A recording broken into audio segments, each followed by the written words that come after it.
యేసు ప్రభువు వారి రహస్య రాకడ తర్వాత భూమి మీద 7 సంవత్సరాల శ్రమల కాలం ఉంటుంది. రాకడలో ఎత్తబడిన వారు పోగా మిగిలిన వారు భూమి మీద ఈ శ్రమల కాలంలో ఉంటారు. ఈ 7 సంవత్సరాల శ్రమల కాలంలోని మొదటి 3.5 సంవత్సరాలలో ముద్రల తీర్పులు, బూరల తీర్పుల వల్ల కొంతమంది నశిస్తారు. మిగిలిన 3.5 సంవత్సరాల ప్రారంభంలో సాతాను, అంత్యక్రీస్తు, అబద్ధపు ప్రవక్తలు వారి క్రూర రూపమును ప్రదర్శించడం ప్రారంభిస్తారు.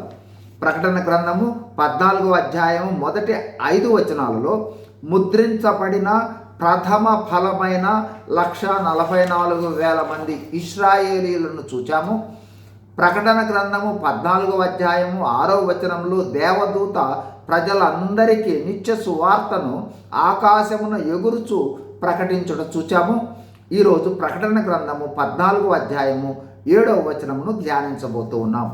అతడు అంటే ఆ దేవదూత, మీరు దేవునికి భయపడి ఆయనను మహిమపరచుడి, ఆయన తీర్పు తీర్చు గడియ వచ్చెను కనుక ఆకాశమును, భూమిని, సముద్రమును, జలధారలను కలుగు చేసిన వానికే నమస్కారము చేయుడి అని గొప్ప స్వరముతో చెప్పెను.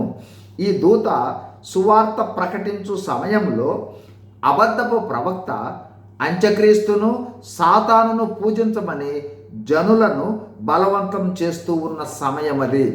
ఆ సమయంలో దూత గొప్ప స్వరముతో ప్రకటించు సువార్త ఏమనగా, 1, సాతానుకు, అంత్యక్రీస్తుకు కాదు భయపడవలసినది, దేవునికి భయపడండి. ఆరోగ్యకరమైన భయము అంటే దేవునికి భయపడుటయే అని తెలియజేస్తూ ఉంది. 2, దేవునినే మహిమపరచండి అని తెలియజేస్తూ ఉన్నది. 3, ఎందుకంటే దేవుడు తీర్పు తీర్చు గడియ వచ్చింది, మీరు చేసే ప్రతి క్రియను బట్టి తీర్పు ఉంటుంది. కాబట్టి పశ్చాత్తాపము చెంది నిజ దేవుని వైపు తిరగవలసిన అవసరతను దూత నొక్కి చెబుతూ ఉన్నది. లేనట్లయితే తీర్పులోకి వెళ్ళవలసి ఉంటుంది.